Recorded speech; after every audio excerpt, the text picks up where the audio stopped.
Heroes unite. Alright, time to talk about creating characters. Creating your character has a large effect on the game.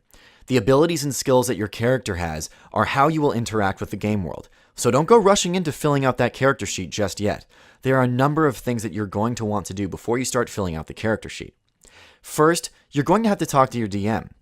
Based upon the adventure that they have in mind to run, your DM might have some limitations on what kinds of characters they will allow. Some might allow monster races to be played, or they might be planning an all-human world. Magic may be ultra rare, and firearms have replaced bows and arrows.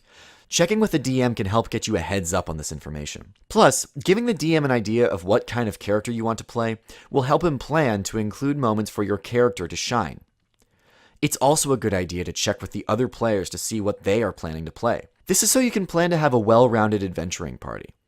This is so that if you have a party full of just one character class, you can have each character have some training in the abilities of another class to fill a party role.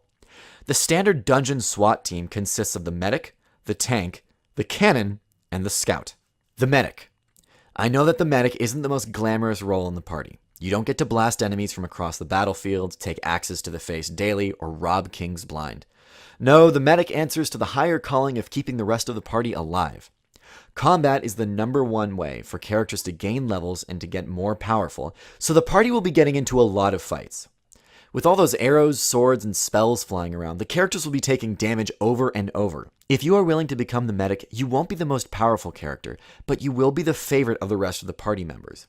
Normally the medic will be either a cleric or a druid. Cleric is a general term for either the priest of a fictional god or monks of a spiritual philosophical order. Clerics are the go-to class for being the medic. This is because so many of the cleric spells relate to healing. Their spells can heal in a number of ways, from restoring hit points, ability score, lost limbs, and can even bring a character back from the dead as they become more powerful. Druids are the holy men of the woods, the tenders of the trees, the shepherds of the animals, and protectors of nature. This means that their magic, while it does contain healing powers, is more focused on controlling the elemental forces as well as planets and animals. Druids also have shape-shifting powers. The tank. Tanks oddly end up being the default new player character class. This is because tanks tend to have a very straightforward battle plan. Wade into combat and swing a big sword. Tanks get the name because they are the ones with the most armor and get to swing the largest weapon. Well, in the Order editions of D&D, it was true that tanks only had to pick who to attack instead of what to do in combat.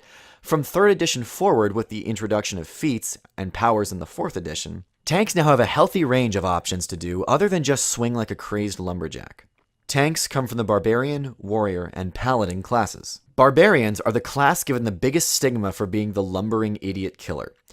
True, they are the ones that can't read and flip out in mad rage. Granted, you don't have to play them as big and dumb. You can play them as wood smart or street smart thugs that are the best there is at what they do.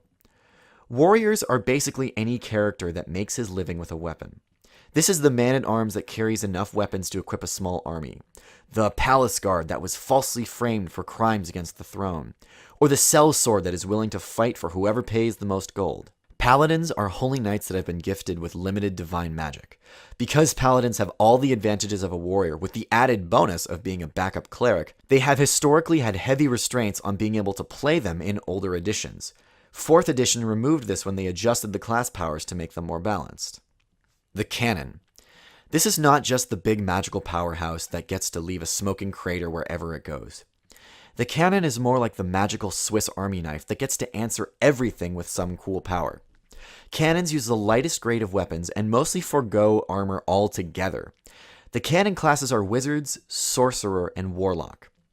Wizards have been the only cannon class for many years. Under the 2nd edition and older rules, you could specialize with a set school of magic at the cost of giving up the ability to cast spells from an opposing school. Sorcerers are those born with the power to use magic. Unlike wizards that have to learn to use magic, a sorcerer is born with the talent. Warlocks don't use spells, but rather they use magic to create attacks and curses. The Scout. The Scout is the stealth member of the team. Scouts have the jobs of looking ahead, checking of traps, as well as dealing with locks. Scouts are at the middle ground of combat skills, getting to use the medium grade of armor and weapons. Thieves are the generic class for this role, with bards and rangers adding some magical and environmental flavor. Thieves are the most skillful of the character classes in all the editions. Being able to steal and hide means that every party needs a thief at some point to deal with the traps, as well as to find out what is lurking in the next room or two. Bards are the high-class thieves or low-class wizards, depending on who you ask. Their book learning, dabbling in combat skills, their thief training, and love of music makes them the ultimate jack-of-all-trades that lives in the heart of the city. If you don't have a clue about which type of character to play, consider a bard. Rangers are the fighting man's thief. While they have given up on the thief skill, they excel at the stealth, and when that fails, they are ready to fight. While they have given up on the thief skill, they excel at the stealth, and when that fails, they are ready to fight. Like the paladin, rangers also end up with a bit of divine magic, but this is nature-based like druids. In combat, rangers choose either a close combat or a ranged specialist.